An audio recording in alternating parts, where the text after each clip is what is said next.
Namastê. Então, como é que estão? Tudo bem? Estão-me a ouvir? Então cá vamos, à nossa aula.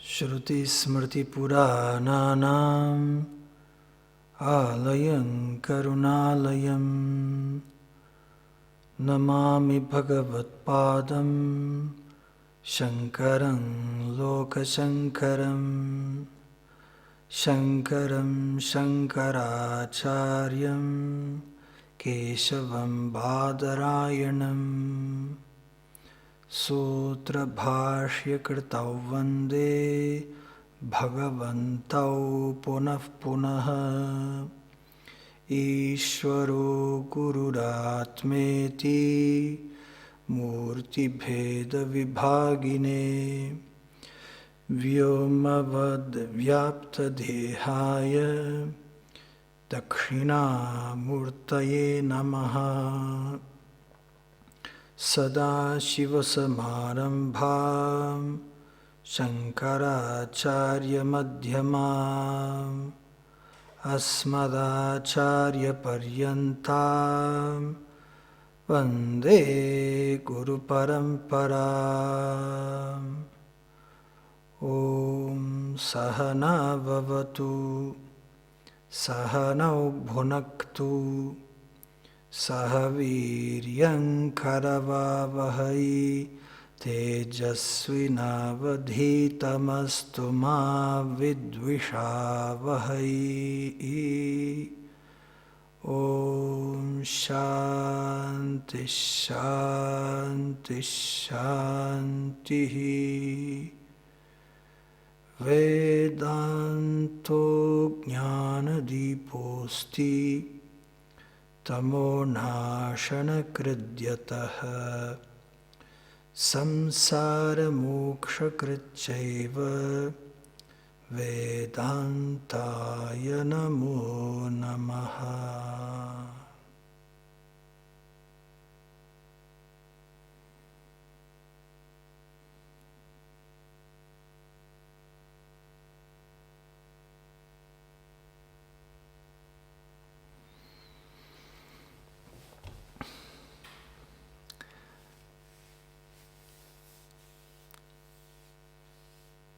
O ser humano busca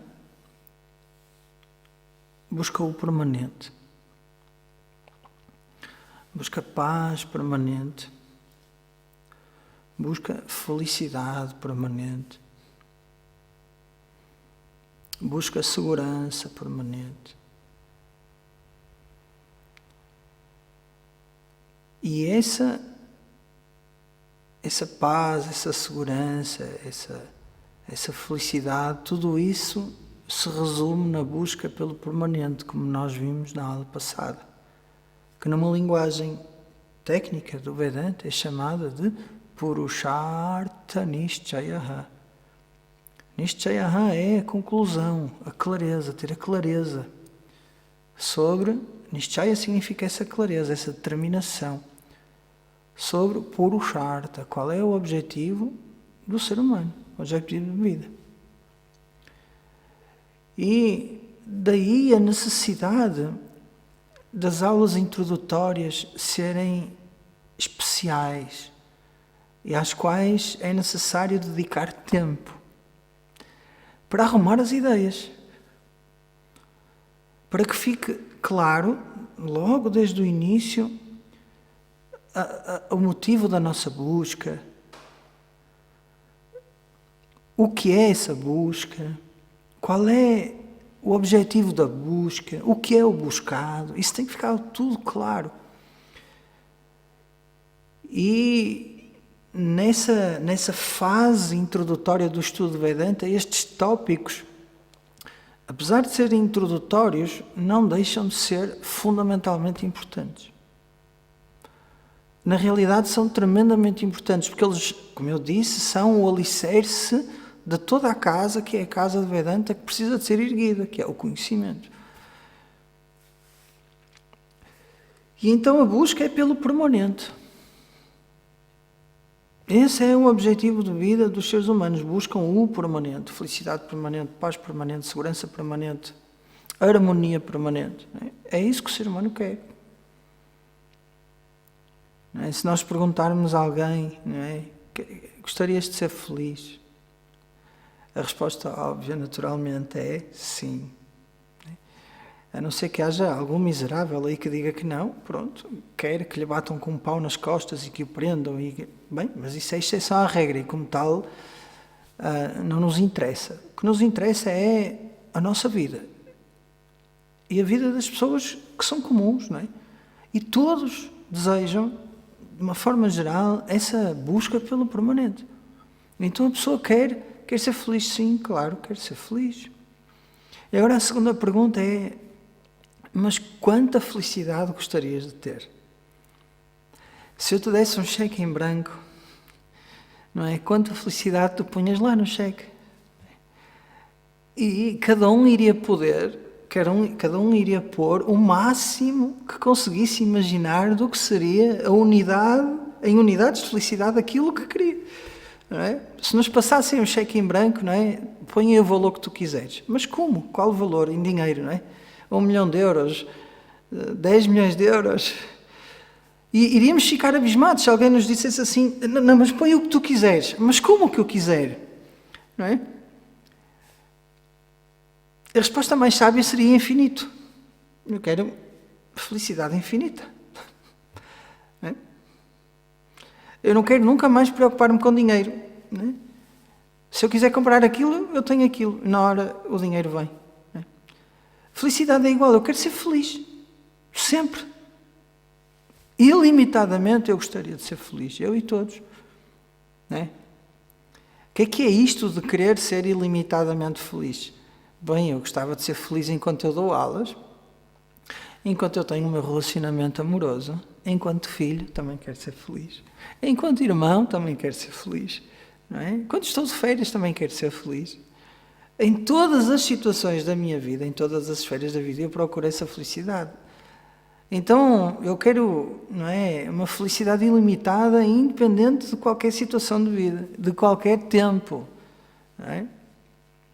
De manhã eu quero ser feliz, à hora do almoço eu também, à tarde também quero ser feliz, à noite também.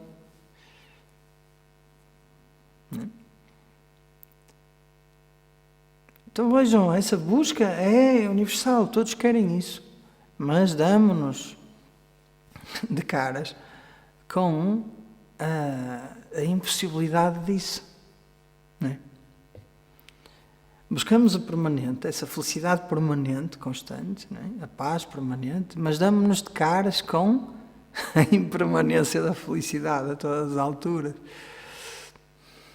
Não é?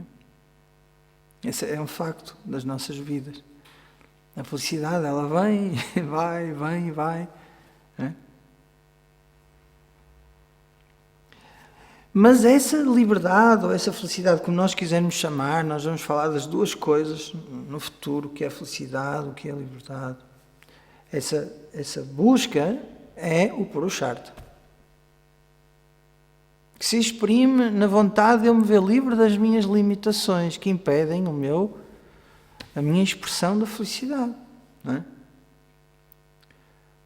E agora reparem nisto. Purushartha é sadhyam. Sadhyam significa o quê? Precisa de ser ganho. Há algo que é para ser ganho. Sadhya. É? Sempre que há algo para ser ganho, yatyat sadhyam, sempre que há algo para ser ganho, tat karmapeksham. Isso vai necessitar de apeksha. Apeksha significa necessitar de quê? Karma, uma ação. Então, moksha é essa busca pelo permanente. Moksha é o permanente, é o que as pessoas querem realmente. É sadhyam, é para ser ganho. E qual é a regra? Tudo que é para ser ganho requer a ação. Pressupõe que uma ação seja feita. Eu vou dar um exemplo. Imaginem que eu sei uma receita de um pudim vegan que eu vi lá num desses reels, não é? Num desses. Eu olho e vejo, uau, uma receita, deixa-me escrever a receita.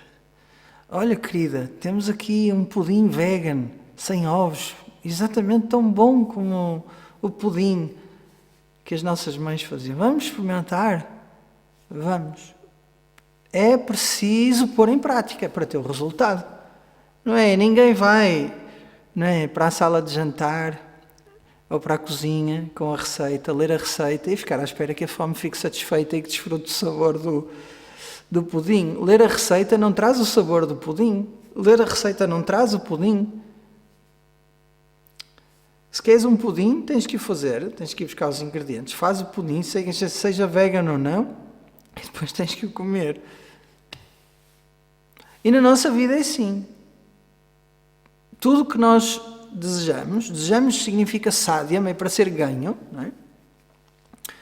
Vai envolver a ação. E é por isso que as pessoas atiram para o Vedanta a mesma coisa. Então eu ouço muito, pessoa, mas o que é que eu tenho que fazer? Não é?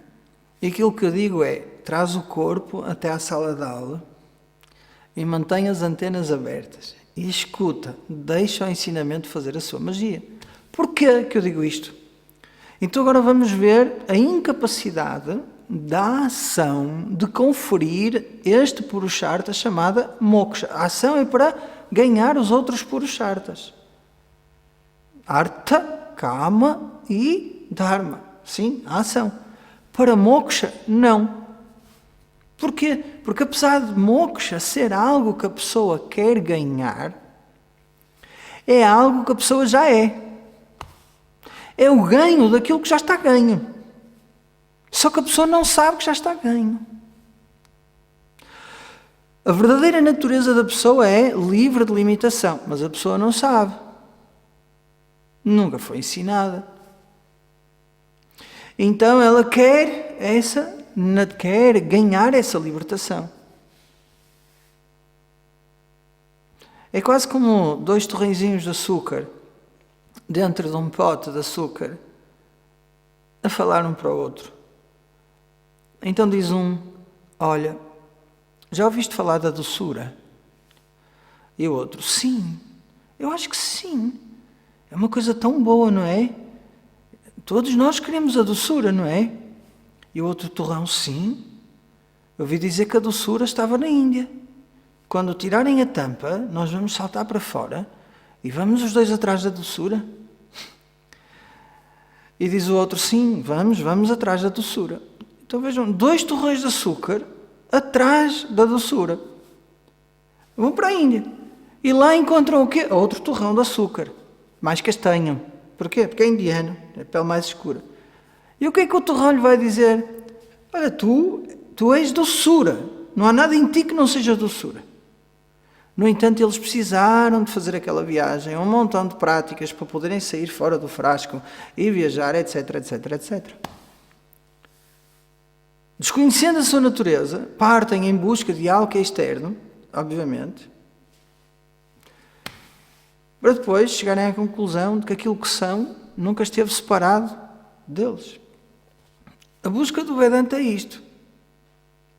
Agora, para que a pessoa se dê conta verdadeiramente e entenda que aquilo que é buscado é a essência do buscador, é necessário todo um processo de maturidade, um processo de crescimento. E então aí a ação é importante. Mas não para remover a ignorância. E agora vamos ver porquê. Então há duas formas de ver isto. Uma delas é que a natureza do ser humano é permanente. É a realidade absoluta, aquilo que nunca muda. E esse é o objetivo do entendimento do estudo de Vedanta. O objeto do estudo é este entendimento, que o aluno entenda claramente que é livre de limitações, que é permanente, que é a realidade absoluta que nunca muda. E é por isso que nós vamos mergulhar no estudo. Se essa realidade é permanente, então jamais poderá ser adquirida através da ação, porque a ação confere sempre um resultado impermanente. Então, das duas, uma. Ou eu já sou infinito e eu desconheço que eu sou infinito, e esta é uma hipótese. A outra hipótese é eu sou finito e nunca me poderei tornar num infinito. Porquê?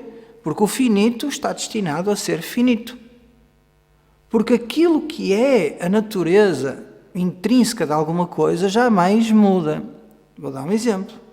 A natureza do fogo é queimar e iluminar.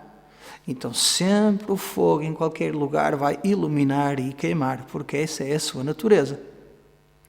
A natureza da água é molhar e encontrar o ponto gravítico mais baixo, o ponto junto ao mar. Por isso é que os oceanos estão cheios de água. Sempre a água vai ter esse comportamento de molhar. Então, a natureza de alguma coisa permanece sempre como é. Esta é a regra. Se a pessoa é finita por natureza, sempre será finita. Por mais ações que fizer, por mais Vedanta que estude, venha ao Karma e a Trindade, será sempre finita. Então não há solução para o sofrimento, porque a pessoa será sempre finita.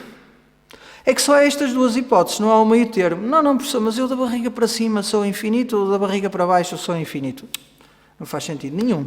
Não há aqui um meio termo. Ou a pessoa é, na sua natureza, infinita, e então sim, poderá haver uma solução que não passa pela ação, porque a ação produz sempre aquilo que é finito, ou então a pessoa é finita por natureza e não adianta nada estarmos aqui juntos. Quando acabar a aula, cada um vai para casa, adeus, durmam bem, somos finitos, vamos todos morrer todos, o problema de sofrimento não termina nunca e ok, vamos gastar o nosso dinheiro, vamos nos divertir e quando a minha hora chegar, pronto, que seja rápido, que eu não sofra e que quem cá fique se governa muito bem. Esta é a mentalidade das pessoas, é ou não é? É assim que as pessoas pensam. É isso. Porquê? Concluíram que são finitas.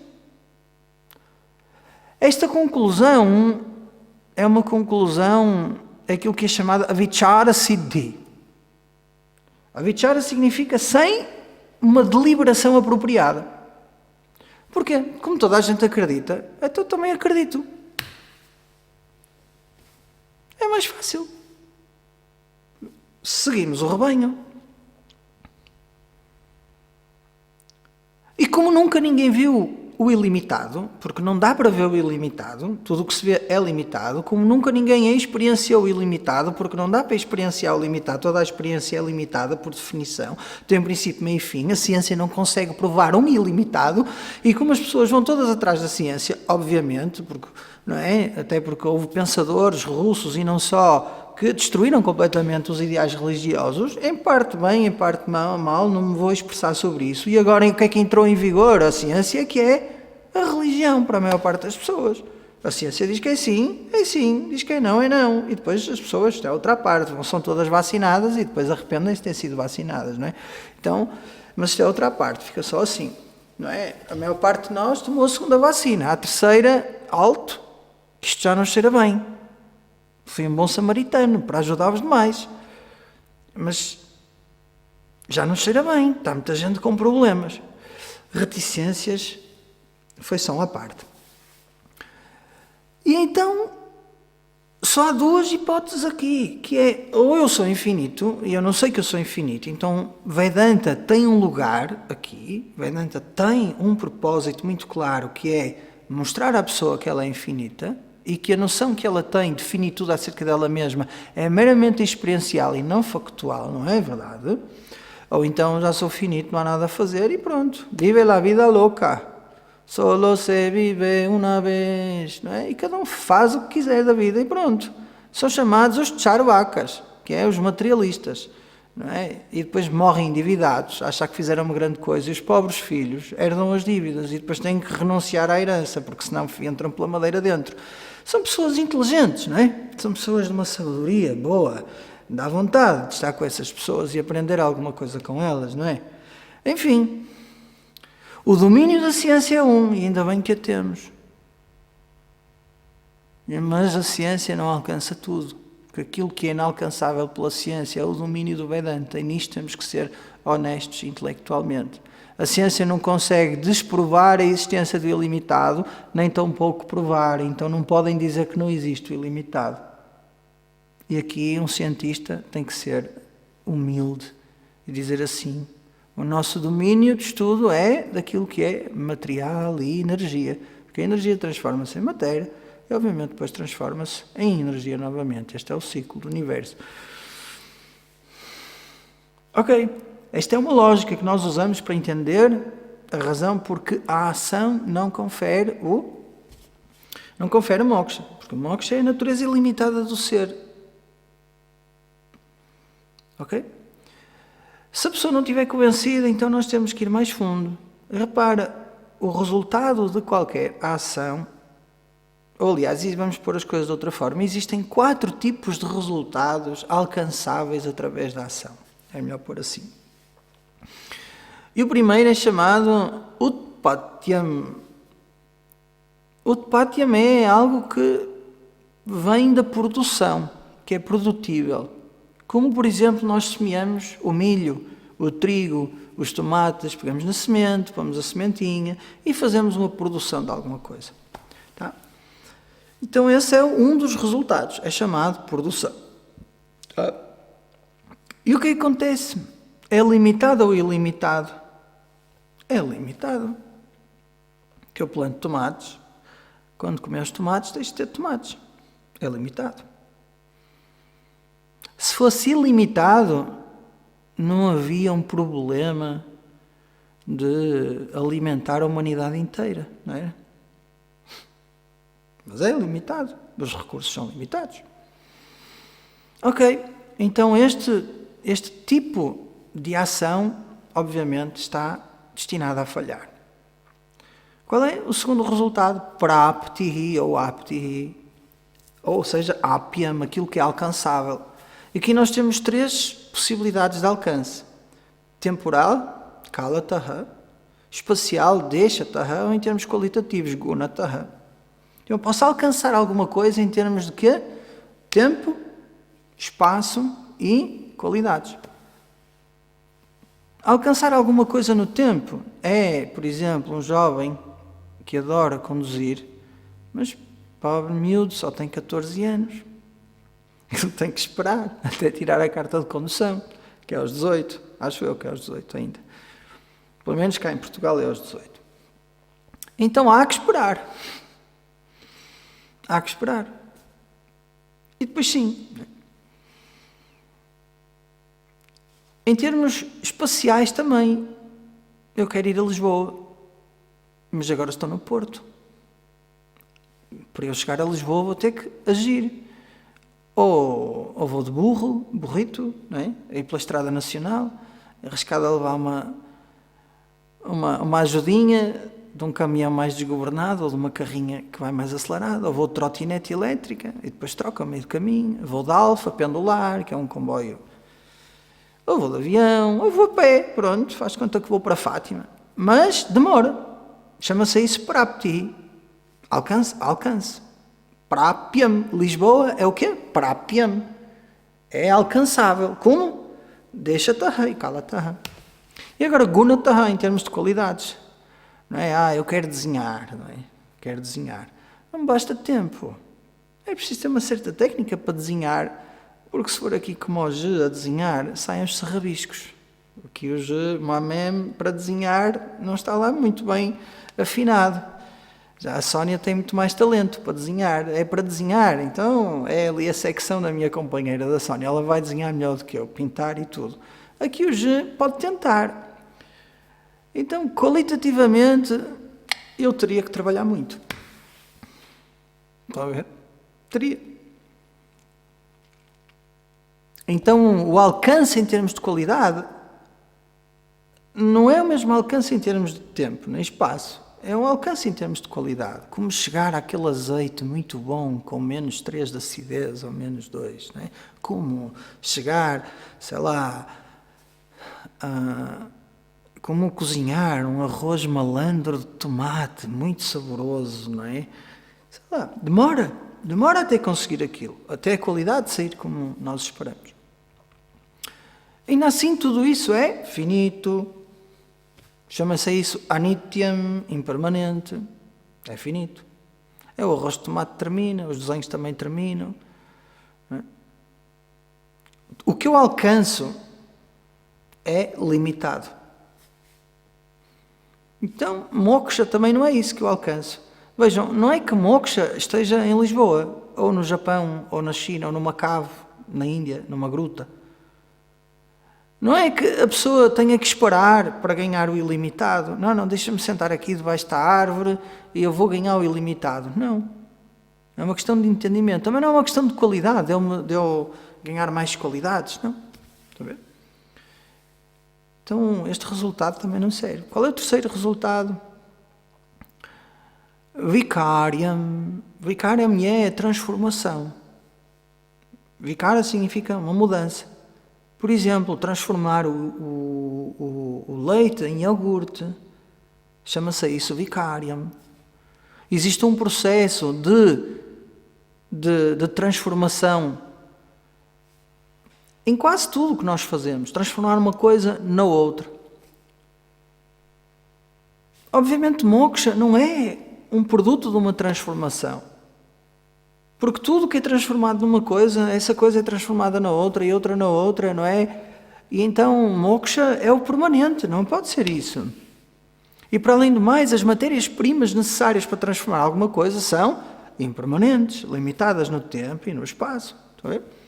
Então nós temos que definir muito bem, com esta ajuda do pensamento lógico e claro, todas as outras saídas, porque senão a pessoa... Se a ação ainda for uma esperança para a libertação, então o Vedanta ainda não consegue dar tudo de si à pessoa. Nem a pessoa consegue extrair tudo do Vedanta como deveria. Então este é o terceiro resultado da ação, chamado Vikariam. E o quarto é Samskariam, através do processo de Samskara, chama-se refinamento. Como refinar o sal, como refinar o ouro. Na Índia eles refinam o mercúrio. Pana é como se chama o mercúrio. Não, parado. Parado é mercúrio, pana é esmeralda. Então, lá os yogis, os siddhis da Índia, esses siddhakas, o que é que eles fazem? Eles, através de um processo de 8 samskaras, 8 transformações, estabilizam o mercúrio, solidificando. E dizem eles que já não é tóxico. Não é? Porque, como vocês sabem, o mercúrio é tóxico, não se pode tocar na pele, não se pode inalar, é extremamente tóxico. E daí o problema da contaminação dos oceanos com os peixes de profundidade por causa do mercúrio, porque o mercúrio é um metal muito pesado, como tal, existe mais na profundidade dos oceanos.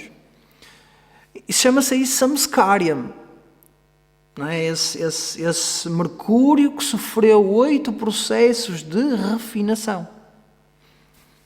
Ou refinamento. E dentro da tradição védica existem samskaras para a pessoa.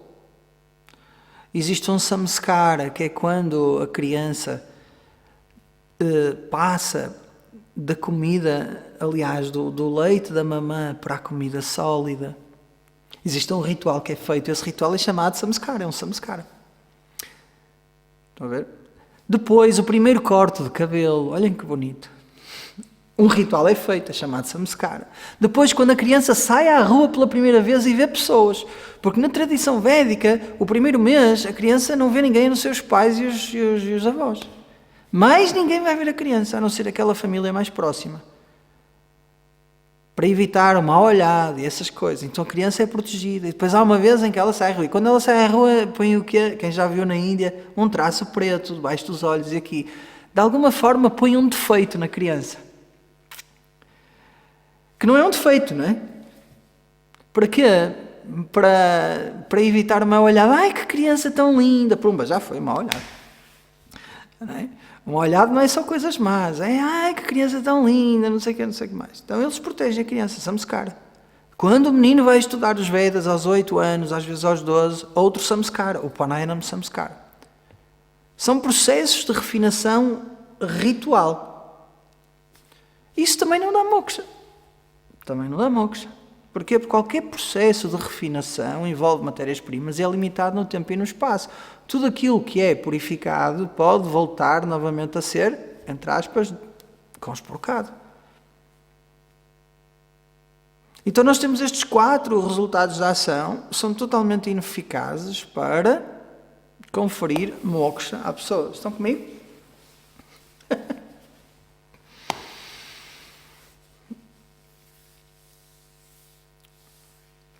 Agora vejam, se o Atma, se este eu, o Atma é o eu, se o eu já é livre por natureza, isso significa que o objetivo do Vedanta já é siddha, já está ganho pela pessoa. E como a pessoa desconhece, então há uma distância a ser percorrida. E essa distância é chamada de ignorância. E como é que eu vou percorrer essa distância chamada ignorância? Com o autoconhecimento. Que me vai levar para o outro lado, que é o lado do conhecimento, removendo a ignorância. Então, como o objetivo, chamado moksha, não é algo externo a ser ganho, mas algo a ser ganho que é interno, através de quê? Da remoção da ignorância, surge então a relevância do Vedanta. Estão a ver? Esta é a lógica. Por isso é que o Vedanta é importante. Porque o Vedanta é um meio de conhecimento. É chamado Pramana, um meio de conhecimento. Pramana.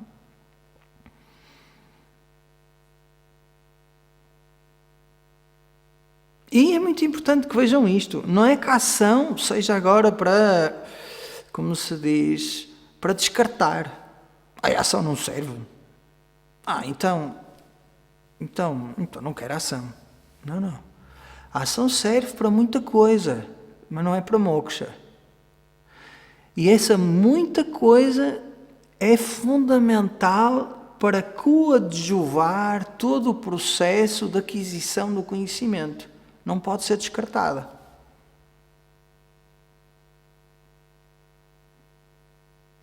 Existe um conflito entre o casal, vamos supor. Existe um conflito porque há uma divergência de ideias, ou um feriu o outro. Então há que crescer. Há que mostrar a minha fraqueza. Olha, eu sinto-me inseguro quando fazes isto. E uma parte de mim não quer reagir, mas a outra parte reage, eu não sei o que fazer. E eu fico com medo. E depois fico frustrado porque fico com medo e falo contigo de uma forma indelicada. Então vejam, a ação é necessária para crescer emocionalmente. Porquê? Porque nós vamos tendo no mundo relacional, seja profissional, afetivo, familiar, etc., vamos tendo o confronto com as nossas fragilidades, com as nossas dificuldades, com as coisas com as quais nós temos que crescer e que precisam de ser trabalhadas. E Vedanta, apesar de poder dar o vislumbre à pessoa, e a pessoa está na aula e vê aquilo que o professor é dito, especialmente se tem uma capacidade de foco grande, se a outra parte, que é a parte emocional, não estiver tratada, não estiver cuidada, a pessoa não vai ter uma estrutura emocional e cognitiva que sustente aquele conhecimento e que permaneça com esse conhecimento, na qual o conhecimento possa dar o seu fruto. E é por isso que a pessoa diz, professor, esta aula foi fantástica. E no dia a seguir acorda uma pessoa totalmente diferente. Porquê? Porque ainda é necessário fazer aquilo que é chamado o trabalho de casa. Estão a ver? Então a ação é importante para fazer o trabalho de casa. Porque se a pessoa fizer o trabalho de casa, vem preparado para a aula. E sai da aula preparado e continua preparado para a vida. Então não há 2 compartimentos separados, que é um comportamento que é a minha vida pessoal, que não tem nada a ver com o Vedanta, onde eu não preciso de crescer, onde eu posso tratar as pessoas como eu quiser, não é? E não existe isso. Só existe um compartimento na vida. Toda a vida é espiritual e material simultaneamente. Então não podemos ter uma vida, vamos dizer assim, do Vedanta e uma vida nossa diferente. Não. Vedanta é a nossa vida. E Vedanta requer karma, requer ação numa fase inicial. E a fase inicial pode demorar 10 anos, 15, 20, depende da pessoa e do seu grau de compromisso. E depende muito também se a pessoa tem muitos traumas para resolver, se a sua infância foi muito difícil, se a adolescência foi muito difícil, se o momento da vida em que a pessoa está também é muito difícil. Então cada caso é um caso, o momento da vida diz muito, mas uma coisa é certa, todos têm que passar pelo processo de maturidade, então a ação é importante. Não vamos deitar o bebê fora juntamente com a água suja, depois de o lavar, não é? A água suja vai embora. Isto chama-se ter discernimento.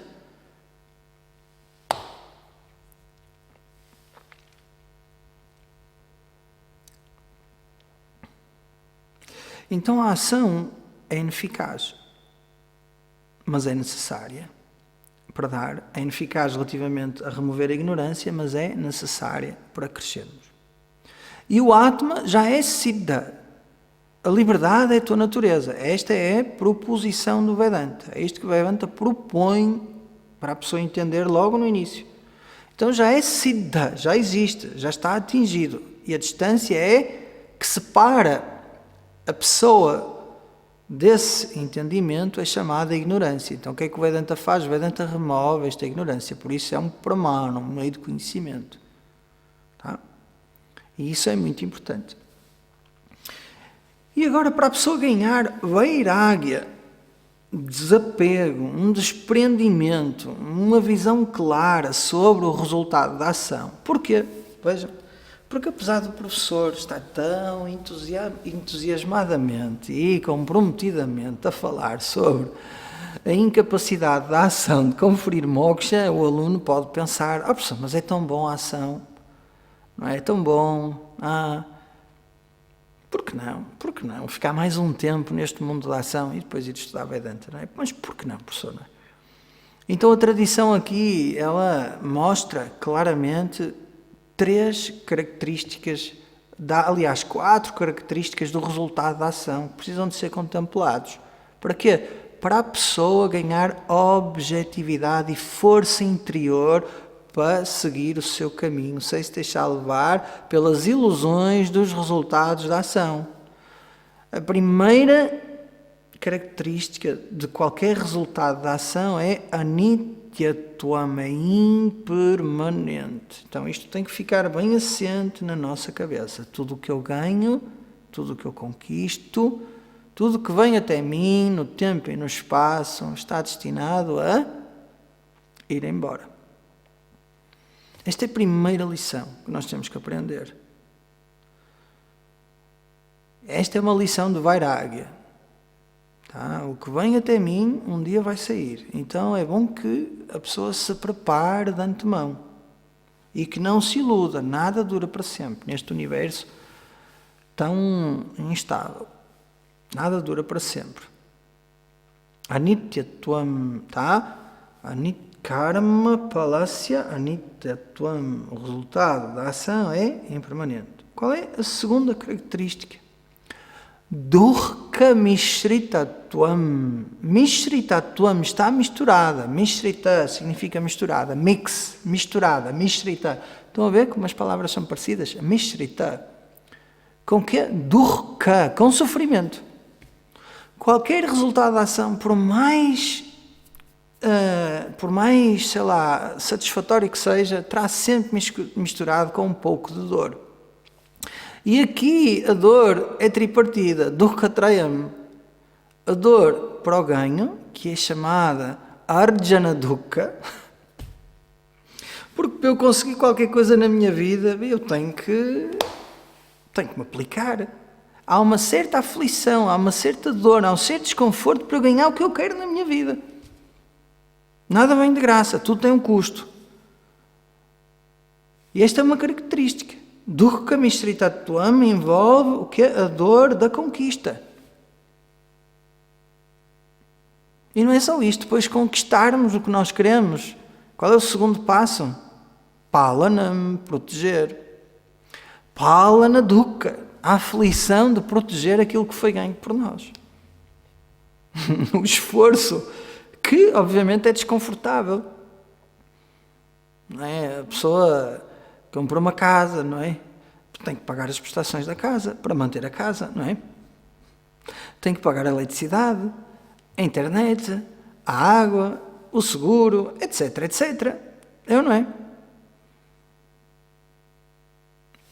A pessoa está num relacionamento amoroso, tem que proteger o relacionamento amoroso. E nós homens, às vezes, ao tentar proteger, é cada tiro no pé que nós damos, não é? Sabe-se lá o que é que as mulheres gostam. Hoje gostam de uma coisa, amanhã gostam de outra. Nós bem tentamos ser românticos, mas nem sempre é possível, não é? Faz parte da nossa natureza, nem todos tiveram essa aptidão. Aposto que os homens que estão a ver esta aula já ouviram, podia ser mais romântico. Bem, a gente bem tenta fazer planos para isso, mas é difícil. Palana dukkha, a dificuldade, a dor que há em manter um relacionamento, em proteger um relacionamento. Ou qualquer coisa que a gente ganhe. Certo? E depois, obviamente, Nashana dukkha, ou Vyoga dukkha. Vyoga é separação, Nashana é destruição. Quando aquilo que nós conquistamos se desfaz. Como, por exemplo, um terremoto, não é? Onde as casas são todas desfeitas. Onde muitas das casas que ali estavam na Turquia, não é? Há pouco tempo, há uns meses, foram conquistadas com o suor das pessoas. Sofreram tanto para ter aquela casa e de repente, de um dia para o outro, nos minutos, perderam tudo. Não é? Alguém sai da nossa vida assim de repente e nós não temos tempo de nos despedir. Hoje em dia é muito comum, não é? As pessoas não querem relacionamento, então fazem uma técnica que eu já li aí nas revistas, chamada ghosting. Ghosting é... A pessoa manda mensagens, então, hoje não ligaste, e a pessoa não responde. Tá? Virou fantasma, ghosting. Não é? Então, vamos sair? Nada. Vamos sair? Nada. Não responde, ghosting, desapareceu, virou fantasma. Pronto. A dor da perda. Investiu tanto naquele relacionamento, só de uma noite, e depois ghosting. Ghosting. A dor da separação, estamos a falar de quê? Do resultado da ação. E desta segunda característica. A primeira característica do resultado da ação é a impermanência, o segundo é dukkha mishritatvam, que é estar misturado com algum tipo de sofrimento. E está. A dor para conseguir, a dor para manter e a dor da perda, a dor da separação, a dor da destruição. E agora o que é que nós fazemos? Quando chegarmos a casa, não, que já estão em casa, não é? Mas quando a aula acabar, como é que isto se aplica na minha vida? Era uma das coisas que o Swami Sadatmananda, um dos meus mestres, dizia. Não adianta eu estar aqui, e aposto que ainda diz nas aulas, não adianta eu estar aqui a falar, vocês têm que ver as implicações e as ramificações daquilo que é dito na aula nas vossas vidas. Esse é o trabalho de casa. Mas espera aí, o que eu ouvi, como é que isto se aplica à minha vida? Como é que isto me afeta diretamente? Como é que me tem afetado ao longo dos anos? E como é que eu posso transformar-me, crescer com isto? É necessário ver, não é? E agora, a terceira dificuldade ou a terceira característica do resultado da ação do karma pala é atriptikaratvam. Kara, causa, o que é atripti? Insatisfação. Por outras palavras, não consegue conferir satisfação plena. O resultado da ação não consegue conferir satisfação plena.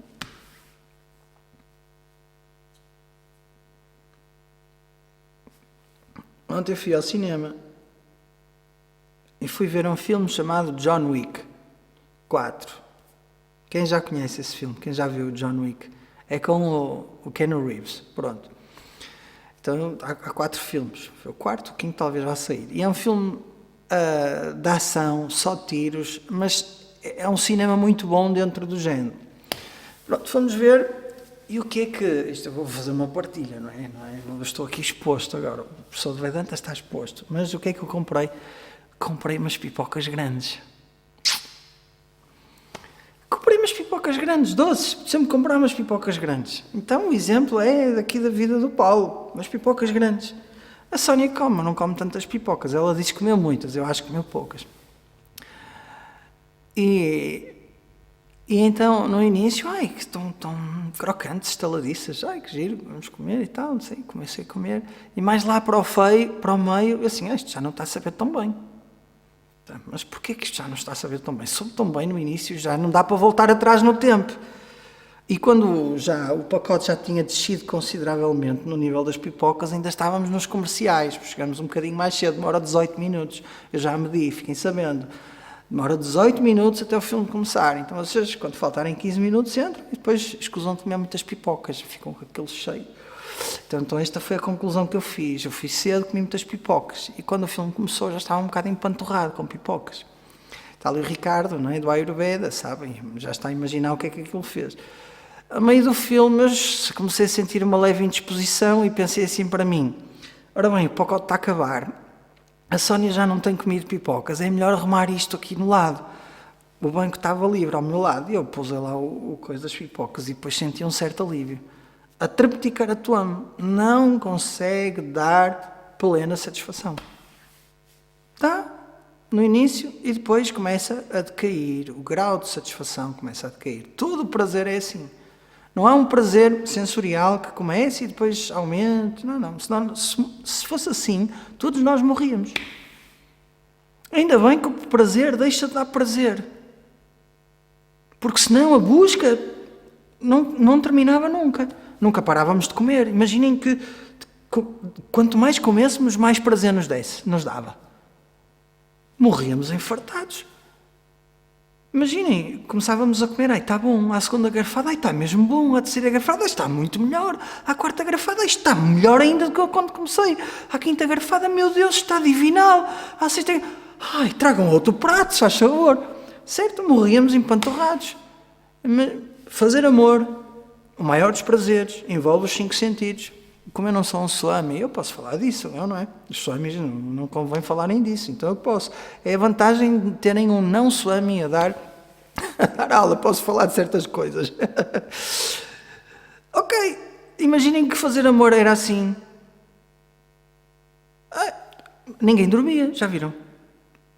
Todos os namorados e casados ficavam a dormir. Que dormiam? Não dormiam.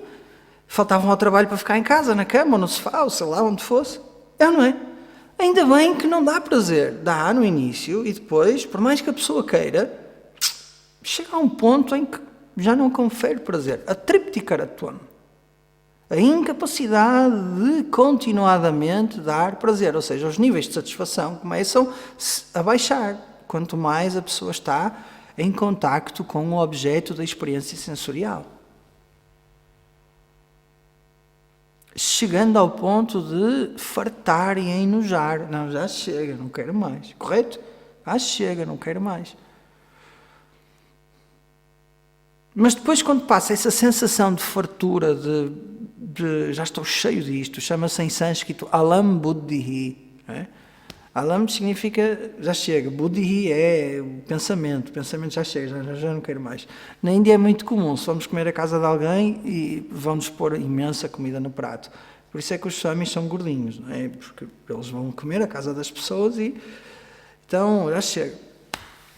Enfim, qual é a última característica do resultado da ação? Saktatuam, causa dependência. Ou bandhakatuam, tem um potencial enorme para a dependência, especialmente se for bom. Na realidade, se for mau, também causa dependência. A pessoa fica dependente de querer afastar aquilo. Estão a ver? Eu não quero aquilo perto. Se for bom, a pessoa fica dependente para ter aquilo perto de si. É tão bom tomar um cafezinho de manhã. E outra a seguir ao almoço. Tu toma um cafezinho de manhã e outra a seguir ao almoço. É? É bom. Eu gosto de tomar o meu chá de manhã, um chá quentinho. O que causa dependência, não é? As coisas boas causam dependência, têm a capacidade de causar essa dependência. Então este é outro dos problemas do resultado da ação. Então o professor fala destes, são chamados doshas, destes problemas do resultado da ação, para quê? Para as pessoas ganharem uma luz sobre o propósito e a finalidade da ação e ficarem alerta para os perigos da ação. Porque a ação confere felicidade, sim, mas isso é uma consequência do punyam da pessoa. Agora, o verdadeiro propósito da ação é ela ser um motor de propulsão para a maturidade, não só emocional, como espiritual. É para que a pessoa cresça e que cada vez mais ao longo da sua vida deixe de ter necessidade por desfrutar tanto dos prazeres. Mas para isso é preciso o quê? Passar pelos prazeres. Viver essa vida. Ver a fugacidade deles. Ver que eles não conseguem tapar o vazio que a pessoa sente, fruto da ignorância acerca da sua verdadeira natureza.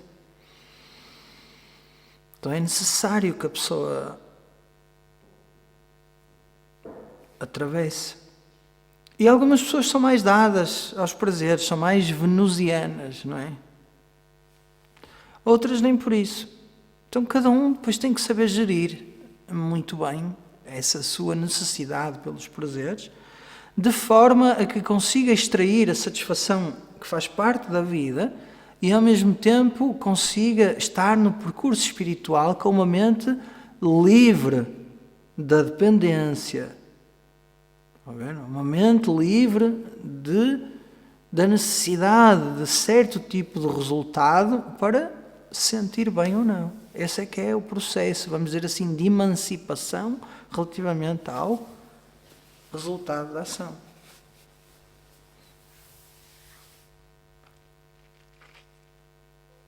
E então o Vedanta é um meio de conhecimento. Estão a ver? É chamado um pramana, meio de conhecimento. Para mim, até anena iti pramana, aquilo através do qual algo é conhecido é chamado um pramana.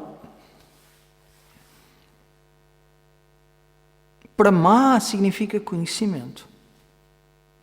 Pramatra significa aquele que conhece. Pramana é um meio de conhecimento, estão a ver? Então, o pramata, o conhecedor, tem que empregar o pramana para revelar o quê? Prama, o conhecimento. Que remove a ignorância. Não há outra coisa que remova a ignorância a não ser o conhecimento. Não há outra coisa que remova a escuridão a não ser a luz. Esta é a alegoria. E não é que, vejam, remover a luz seja remover a escuridão seja uma ação que a luz faça. A luz não faz nenhuma ação, a luz simplesmente aparece e a sua presença basta para remover a ignorância. Com o conhecimento do eu ilimitado é igual. Basta o conhecimento chegar que a ignorância vai-se embora. A simples presença do conhecimento remove a ignorância. Então, a aula de Vedanta é a exposição ao conhecimento. Estão a ver? O aluno expõe-se. O aluno expõe a sua ignorância ao conhecimento. E o conhecimento faz o seu trabalho. E o conhecimento sai de onde? Guru Mukhat, da boca do guru, da boca do professor. É assim, sempre foi assim, sempre será assim, não há outra forma. Tem uma história interessante que eu vou-vos contar. Às vezes eu tenho assim, algumas pessoas que mandam umas mensagens no Instagram interessantes, não é? Então ele mandou uma mensagem, como é que era?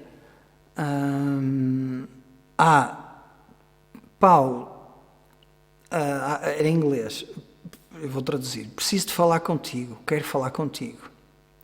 Obviamente eu não conheço aquela pessoa, não é? Está-me a falar ali no Instagram, quer falar comigo. Eu fico sempre na defensiva, não é? Quer falar comigo, mas porquê? E depois, no dia a seguir, mandou outra vez outra mensagem. Eu, é persistente. Ok, pronto.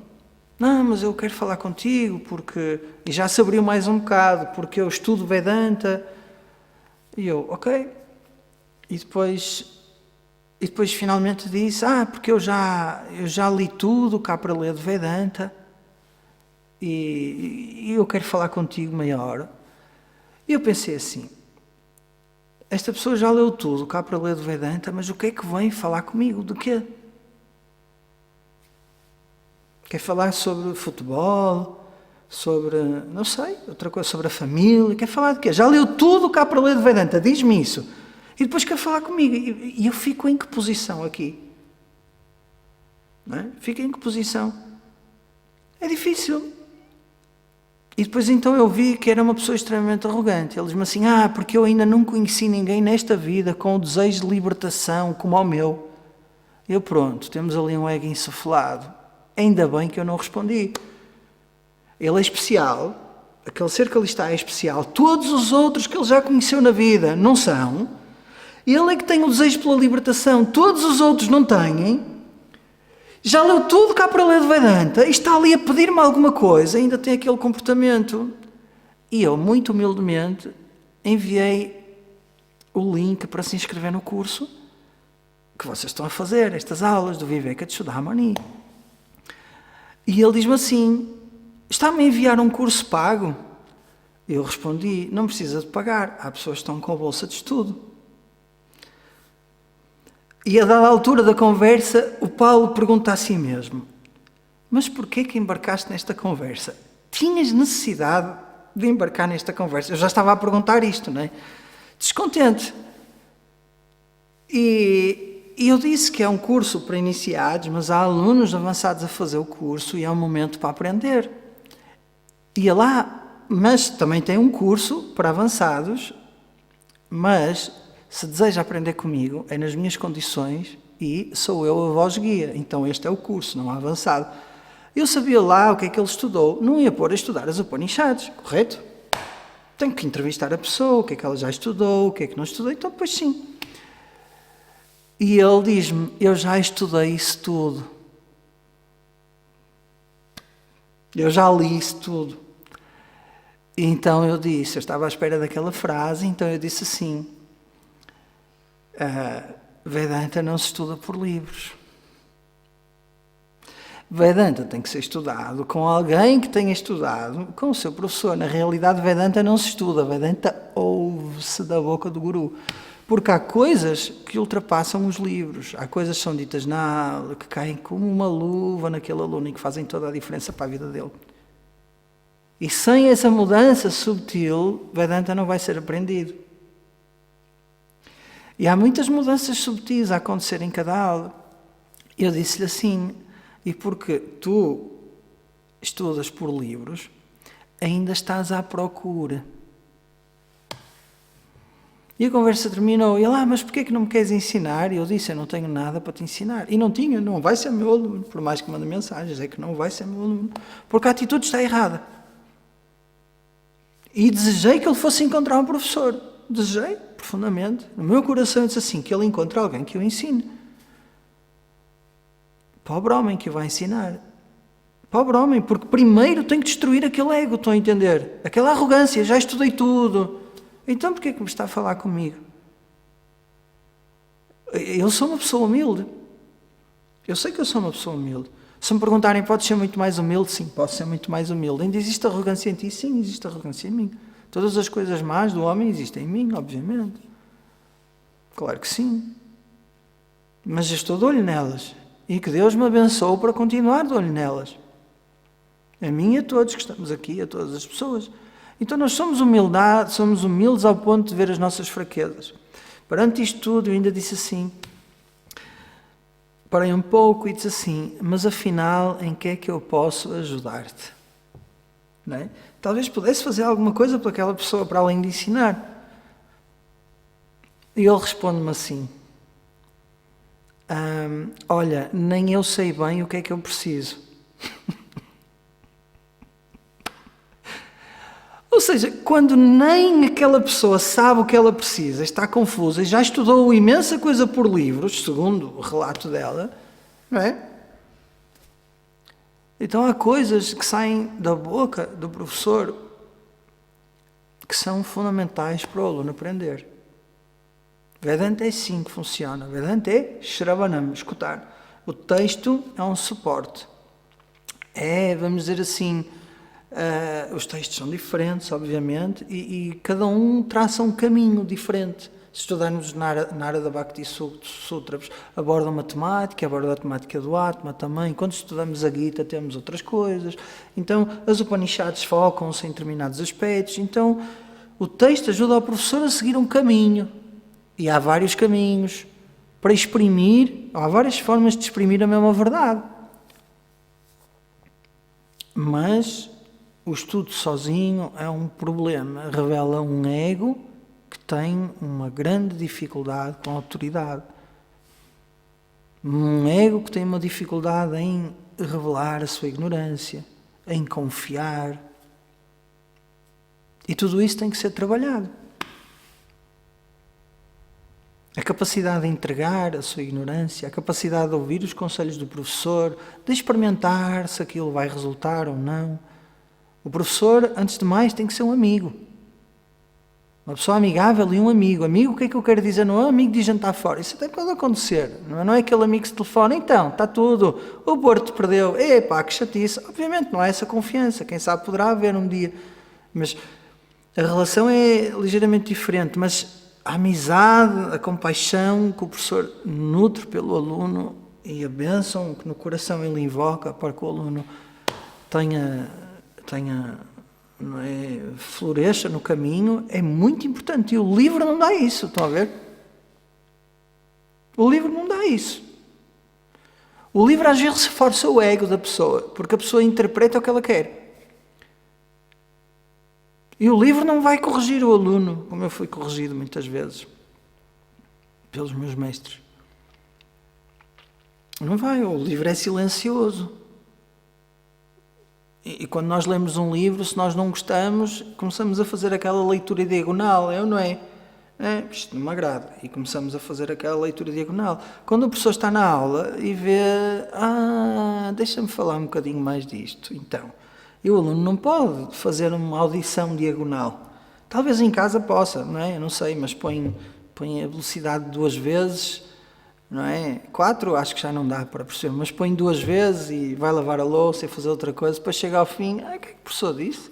Só ouvi o mantra inicial, Sahana Bhavatu, é melhor ouvir a aula com calma.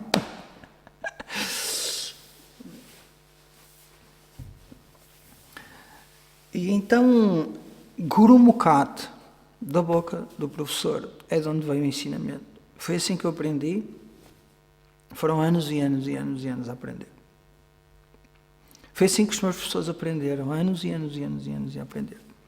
E depois da pessoa já ter ganho a visão, estar estabelecida na visão, e aquilo que a pessoa vive é a visão, então pouco importa se a pessoa estuda o Shastra, os comentários, a pessoa já tem a visão. E a pessoa estuda para a sua satisfação. Está a estudar aquilo e está a ficar satisfeita com o que ela lê. Pois é, olha que bonito que este mestre diz as coisas em sânscrito de uma forma tão bonita. Olha como este Upanishad fala disto. Uau, que interessante, pá. Mas já ganhou a visão, já está a ganhar o jogo.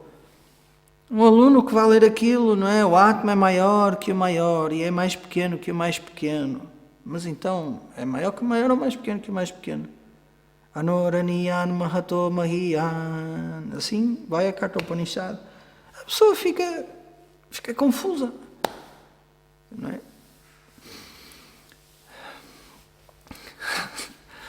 Om Purnamadav Purnamidam Purnat Purnamudachyate Purnasya Purnamadaya Purnamevavashishyate. Om Shanti Shanti Shanti.